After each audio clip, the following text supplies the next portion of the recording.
نحمده ونصلي على رسوله الكريم اما بعد فاعوذ بالله من الشيطان الرجيم بسم الله الرحمن الرحيم رب اشرح لي صدري ويسر لي امري واحلل عقدة من لساني يفقهوا قولي. وقال الملك، بادشاہ نے کہا، انی ارا 7 بقرات سمان، میں نے خواب میں دیکھا. ارا کا یہاں انڈرسٹوڈ ہے کہ خواب میں دیکھا ہے کہ 7 موٹی گائیں ہیں جن کو 7 دبلی گائیں کھا رہی ہیں. موٹی گایوں کو 7 دبلی گائیں کھا رہی ہیں.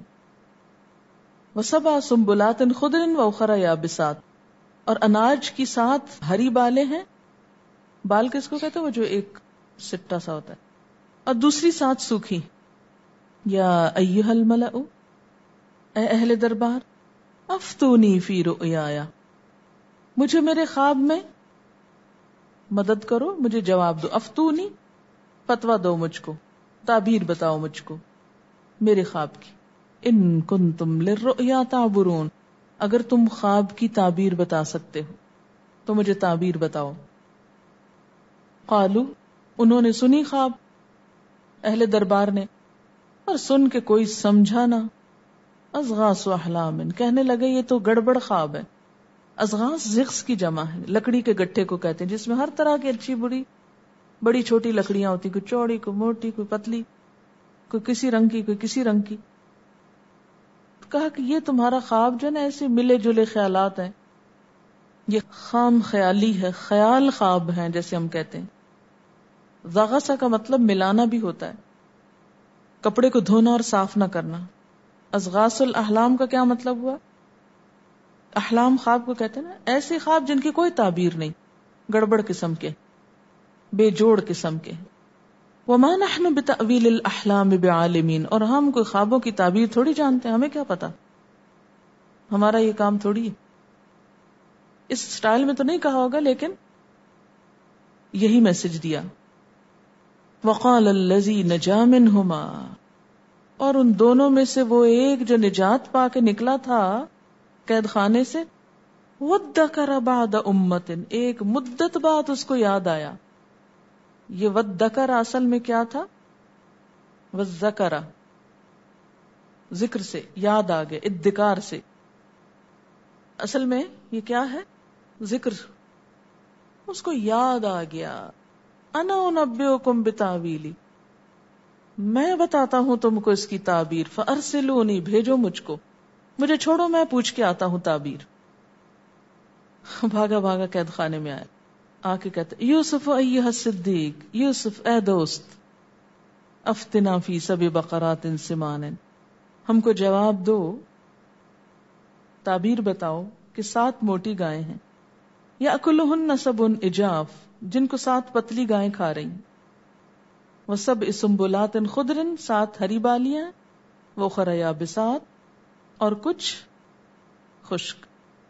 لعلی ارجع الی الناس لعلہم یعلمون، شاید کہ میں ان لوگوں کے پاس واپس جاؤں اور شاید کہ وہ جان لیں، یعنی ان کو مطلب پتا چل جائے خواب کا.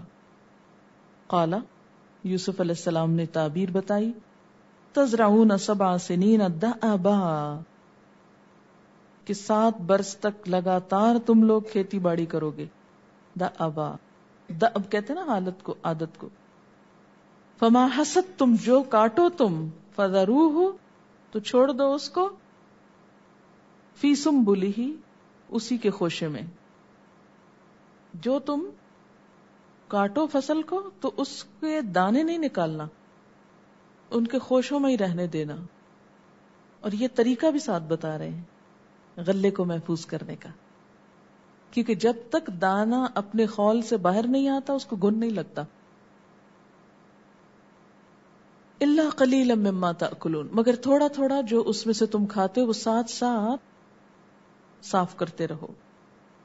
ثم یأتی من بعد ذلک 7 شداد، پھر ان 7 سالوں کے بعد 7 بڑے سخت سال آئیں گے. یأکلنا، جو کھا جائیں گے، کیا؟ ما قدمتم لہن، جو تم ان کو پیش کرو گے. یعنی اس زمانے میں سارا غلہ کھا لیا جائے گا.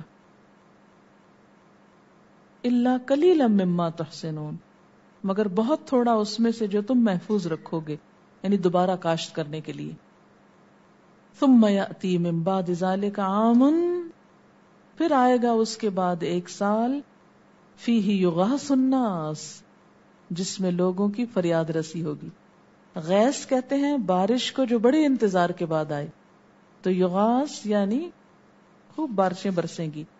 وفیہ یعصرون، اور اس میں لوگ رس نچوڑیں گے، یعنی اتنے رسیلے پھل پیدا ہوں گے کہ خوب خوب سیراب ہوں گے. اب یہاں پر آپ دیکھیں کہ ایک بادشاہ ہے جو کافر ہے، مشرک ہے، اور ایک سچا خواب دیکھ رہا ہے. اس سے کیا بات سمجھ میں آتی کہ بعض اوقات ایک بہت سچا خواب ایک انتہائی خراب انسان بھی دیکھ سکتا ہے. اس کے لیے کچھ ضروری نہیں کہ جس کو سچا خواب آئے وہ بہت ہی نیک انسان بھی ہو. ٹھیک ہے، نیک انسان سے جو زندگی میں سچ بولتا ہوگا اس کا خواب بھی سچا ہو سکتا ہے، لیکن ایک شخص جو کافر ہے، خدا کو نہیں مانتا، آخرت کو نہیں مانتا، کیونکہ اسی قوم کا ذکر پیچھے گزرا ہے نا یوسف علیہ السلام کی زبان سے، اور وہ خواب بالکل واضح دیکھ رہا ہے. تو اس لیے خوابوں کے اوپر مت جائیں، اور خواب کی وجہ سے کسی شخص کی اہمیت مت بڑھائیں کہ اس کو خواب کیسے آتے. بس وہ آتے ہیں، جو اللہ چاہتا ہے آ جاتے ہیں. آپ کے بس میں ہوتے ہیں خواب لانا؟ کئی لوگ بےچارے اتنا استخارہ کرتے ہیں خواب لانے کے لیے، یا کوئی فوت ہو جائے بڑا عزیز قریب، تو ہمارا دل چاہتا ہے کہ ہم اس کو جلدی خواب میں دیکھیں، نہیں دیکھ پاتے، اتنا ہی نہیں دیکھ پاتے، اور سب کو وہ نظر آ رہا ہوتا ہے، ہم کو نہیں نظر آتا. اور اس سے یہ ایک اور بات یہ پتہ چلتی کہ بہرحال خواب کی تعبیریں بھی ہوتی ہیں، اور ہر شخص نہیں جانتا ہوتا، خاص علم والے، غور و فکر کرنے والے ہی جانتے ہوتے ہیں. اور پھر اگر کوئی ایسا شخص ہو تو جو خواب کے ذریعے آئندہ کے لیے تنبیہ کی گئی ہو، اس کے لیے کیا کرنا چاہیے، اس کے مطابق علاج بھی. دیکھیں یوسف علیہ السلام، اور پھر ایک خاص انداز ہے نا، صرف تعبیر بتا کے نہیں چھوڑ دیتے، اس کا علاج بھی بتاتے ہیں کہ تم یہ کرنا. یہ انتہائی خیر خواہی کی علامت ہے، انتہائی محسن ہونے کی. مثلا کوئی شخص آپ کو آ کے کہتا ہے میں نے خواب میں یہ دیکھا ہے، تو آپ اس کو اگر تعبیر بتا رہے ہیں اور تعبیر میں ذرا سی کوئی تکلیف دہ بات ہے، تو ساتھ ہی آپ اس کو بتائیں کہ دیکھو صدقہ کرو، یا تم اپنے اس طریقے کو بدل لو، یا یہ کام چھوڑ دو، یا اسی قسم کی اور باتیں. مبلغ کی تعبیر میں اور نجومی کی تعبیر میں بڑا فرق ہوتا ہے. انبیاء کو ساحر ضرور کہا گیا، لیکن ان کا انداز ساحروں سے ہمیشہ مختلف رہا ہر معاملے میں. وقال الملک، اور بادشاہ نے کہا، ائتونی بہ، اس کو میرے پاس لاؤ. کس کو کہا؟ اہل دربار کو. کیونکہ آپ کو معلوم ہے کہ خواب کی تعبیر کے لیے اس نے بڑے بڑوں کو جمع کر لیا تھا کہ کوئی عالم، کوئی بزرگ، کوئی ایسا ہو جو مجھے اس خواب کی تعبیر بتا سکے. کیونکہ ہوتا یہ ہے کہ جو خواب بہت واضح ہو اور جس کے اثرات دل پر رہ جائیں، انسان ہمیشہ جاننا چاہتا ہے کہ اس میں مجھے کیا میسج دیا گیا ہے. لیکن اللہ کا کرنا ایسا ہوا کہ سب کے سب عاجز آ گئے. جیسے حضرت موسیٰ علیہ السلام کو جب فرعون کے دربار میں اٹھا کر پہنچا دیا گیا تھا دریا سے، تو سب عورتوں نے جو وہاں موجود تھیں اپنا دودھ پلانا چاہا، اس روتے بچے کو چپ کرانا چاہا، لیکن وہ کسی کا دودھ پینے پر آمادہ نہ ہوا. اور یہ دراصل اللہ تعالیٰ کی ایک تدبیر تھی، ایک مشیت تھی کہ انہیں ان کی والدہ سے ملا دیا جائے.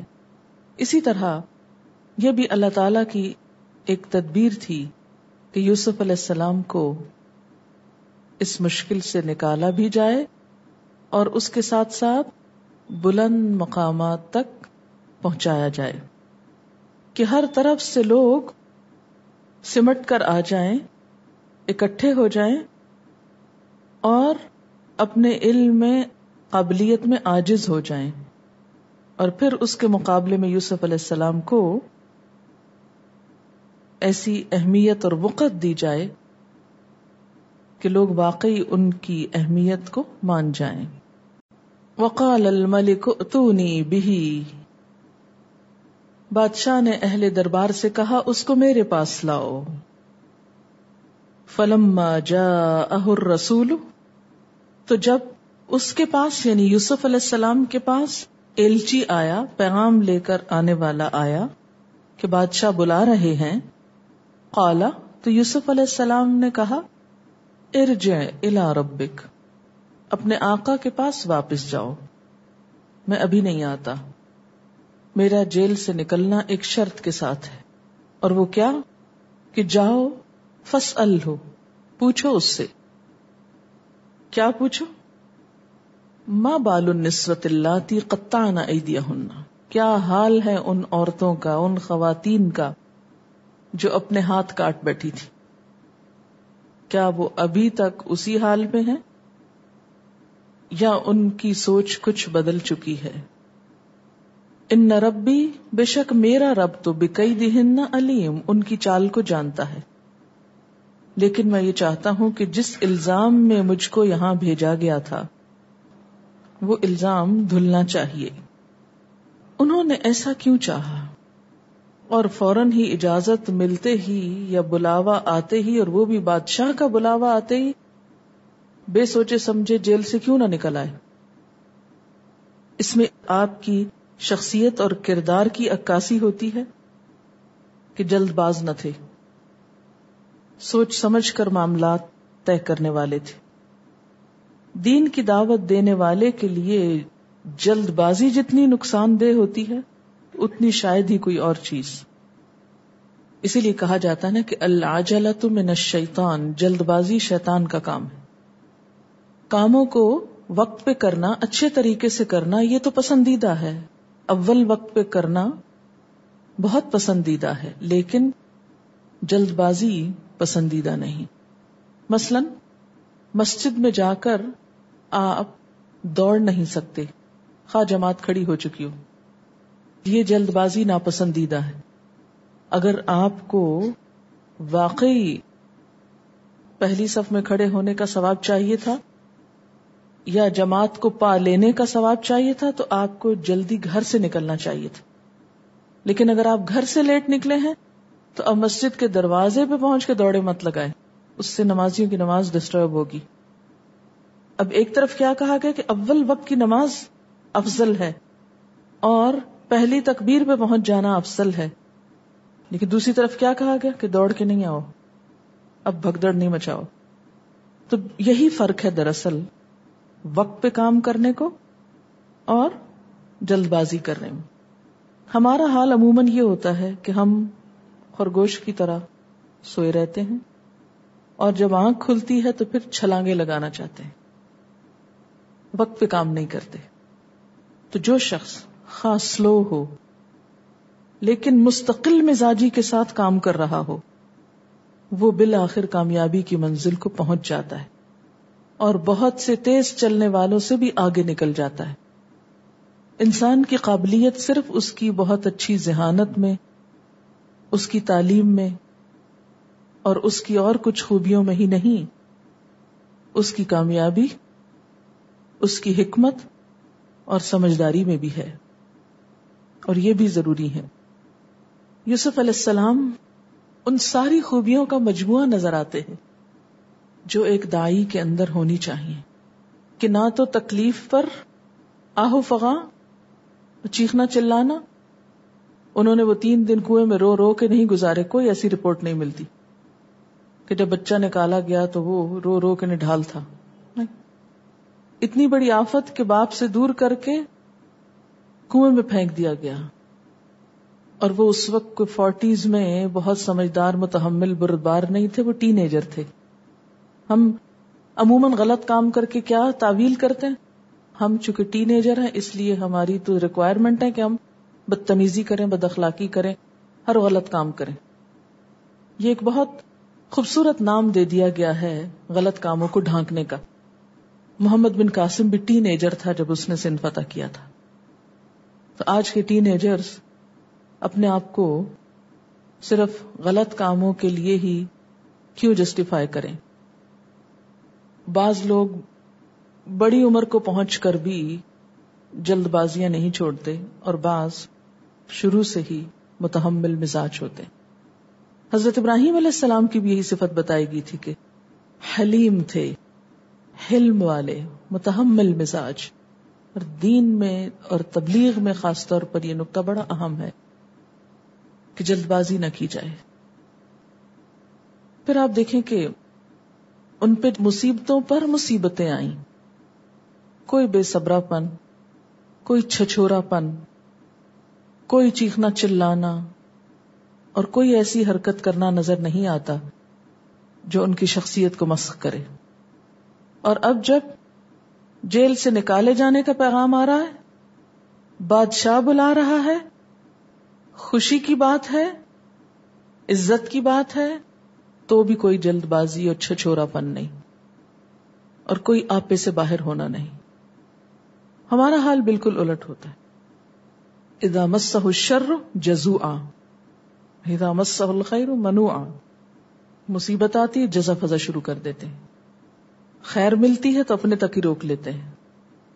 بہرحال انہوں نے کہا کہ جاؤ واپس اور ذرا پوچھ کے آؤ کہ وہ ان عورتوں کا کیا حال ہے جنہوں نے اپنے ہاتھ کاٹے تھے، کیونکہ انہیں اپنے کردار کی صفائی بھی پیش کرنا تھی کہ جس وجہ سے جیل بھیجا تھا اگر وہ وجہ ہی نہیں ختم ہوئی تو پھر باہر کس لیے بلاتے ہو. اور ان کو اپنی اہمیت کا بھی پتا تھا کہ اب میں ان کی ضرورت بن چکا ہوں. بادشاہ نے پھر انویسٹیگیشن کرائی، پوچھا قال ما خطبکن، کیا معاملہ ہے تمہارا؟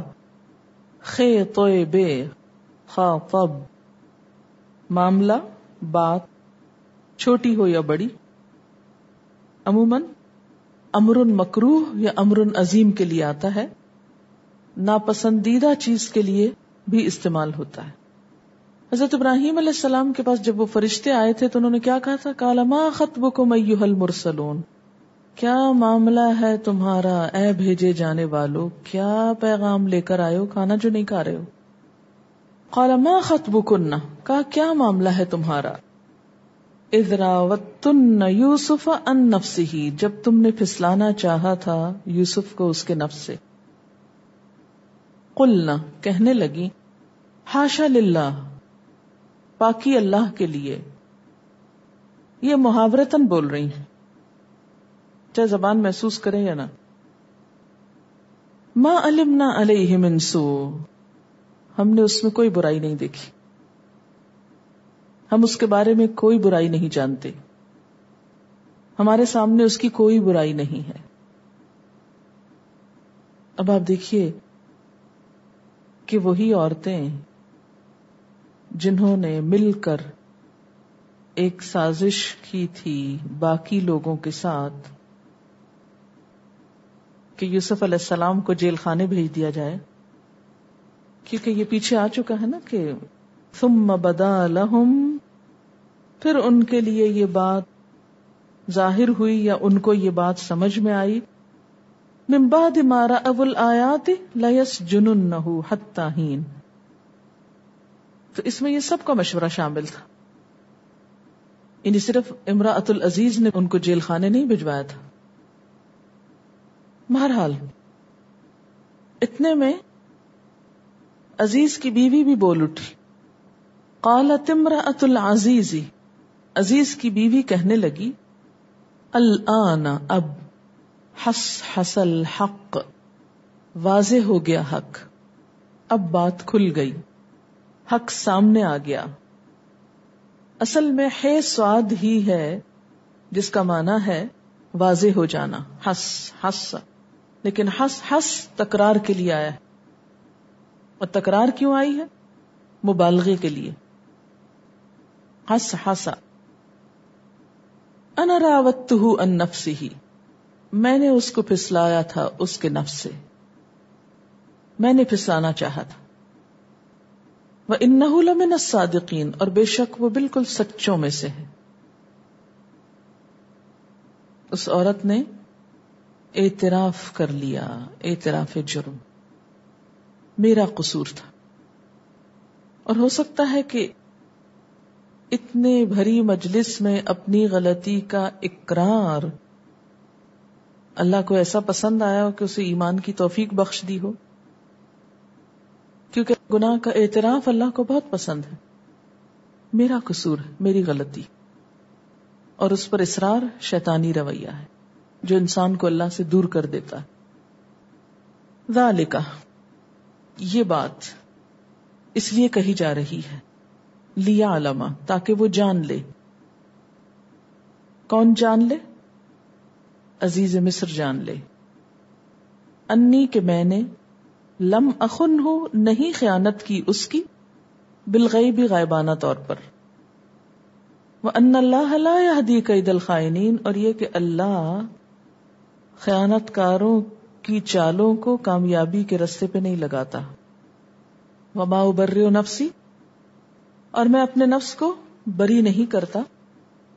ان النفس لامارۃ بالسوء، کیونکہ نفس تو انسان کو برائی پہ آمادہ کرتا ہی رہتا ہے.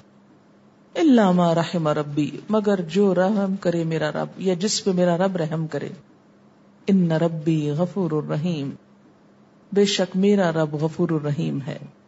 یہ جملہ کس نے کہا؟ اس کے بارے میں دو آراء ہیں. پہلی رائے یہ ہے کہ یہ کنٹینیویشن ہے امرأۃ العزیز کے قول کی. قالت سے لے کے آگے سارا جملہ اسی کا کہا ہوا ہے، ان ربی غفور الرحیم تک.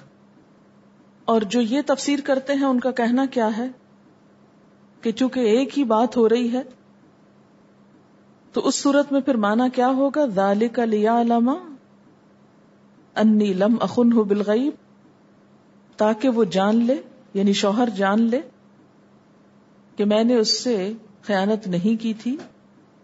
اور خیانت کاروں کی چال تو سیدھا رستہ پاتی ہی نہیں، اور میں اپنے نفس کو بری ذمہ قرار نہیں دیتی، کیونکہ نفس تو انسان کو برائی پہ آمادہ کرتا ہے، مگر جو میرا رب رحم کرے، میرا رب بہت غفور الرحیم ہے. لیکن دوسری رائے یہ ہے کہ امرأۃ العزیز کا قول یہاں تک ختم ہو گیا، وَإِنَّهُ لَمِنَ الصَّادِقِينَ، کہ وہ سچوں میں سے ہے. اور یہ قول حضرت یوسف علیہ السلام کا ہے. اور زیادہ مناسب بات یہی لگتی ہے کہ الفاظ کا چناؤ اور بات ایسی ہے کہ جو ایک پیغمبر کے منہ سے ہی نکلی ہوئی معلوم ہوتی ہے.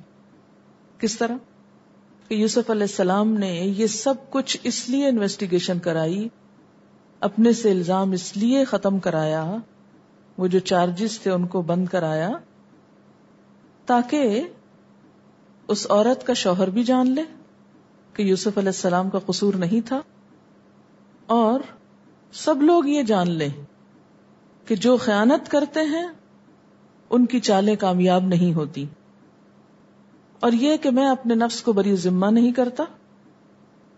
میں یہ نہیں کہتا کہ میں بہت نیک انسان ہوں اس لیے میں برائی سے بچ گیا. یہ تو میرے رب کا رحم ہے مجھ پر. رب کی شان اس انداز سے بیان کرنا یہ ایک نبی ہی کر سکتا ہے. ان ربی غفور الرحیم، بے شک میرا رب غفور الرحیم ہے جس نے مجھے برائی سے بچا لیا. اب سوال یہ ہے کہ یہ جملہ کیا خود پسندی کا جملہ ہے یا اپنی صفائی کا؟ اور حضرت یوسف کو اپنی صفائی کی ضرورت بھی کیوں تھی؟ کیونکہ کل ان کو تبلیغ کا کام کرنا تھا، انہیں نبوت دی گئی تھی، اب انہیں کھل کے لوگوں کے سامنے آنا تھا اور ان کی رہنمائی کرنا تھی. اب اگر ایک شخص کے اوپر ایک الزام ہے اور اس الزام کے ساتھ وہ اسلام کی دعوت اور تبلیغ کر رہا ہے تو اس کا زیادہ فائدہ نہیں ہوتا. داعی کی شخصیت اور اس کا کردار بالکل صاف ہونا چاہیے، بے داغ ہونا چاہیے. کیوں؟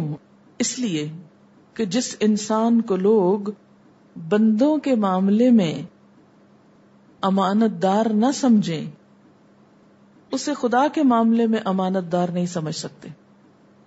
آپ صلی اللہ علیہ وسلم کو جو نبوت ملی تھی تو اس سے پہلے آپ کے اندر 2 بڑی خوبیاں کون سی تھیں جس کا پورا معاشرہ اعتراف کرتا تھا؟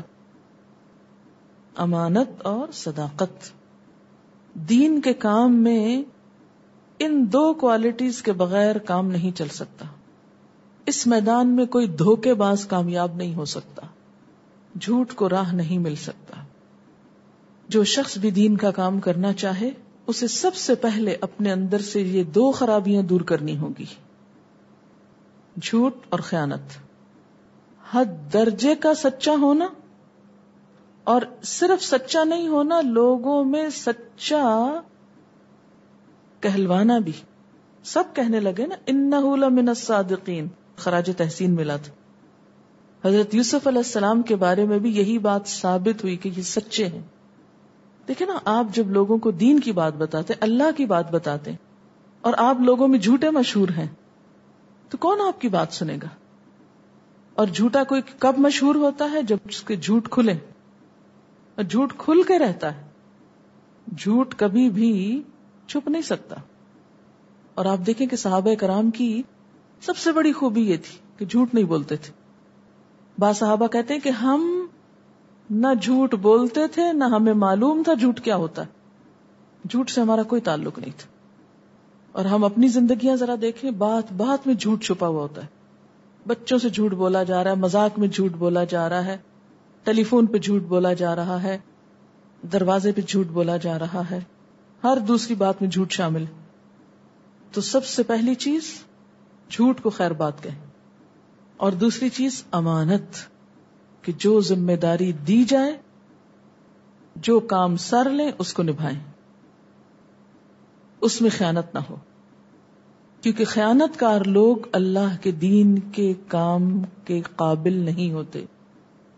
کہ دکھاوے کا کام تو کر لیا اور جو اصل ذمہ داری ہے اس کو بھلا دیا. اب دیکھیں کہ وہی دشمن جو آپ صلی اللہ علیہ وسلم کے قتل کے منصوبے بنا رہے ہیں، انہی کی امانتیں یا انہی کی قوم کی امانتیں آپ کے پاس رکھی ہوئی. اس درجے تک امانت دار.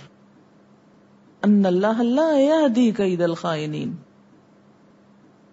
خیانت کاروں کی تدبیریں کام نہیں کیا کرتی، وہ بھانڈا جلدی پھوٹ جاتا ہے. وآخر دعوانا ان الحمد للہ رب العالمین. سبحانک اللہم وبحمدک نشہد ان لا الہ الا انت نستغفرک ونتوب الیک. السلام علیکم ورحمۃ اللہ وبرکاتہ.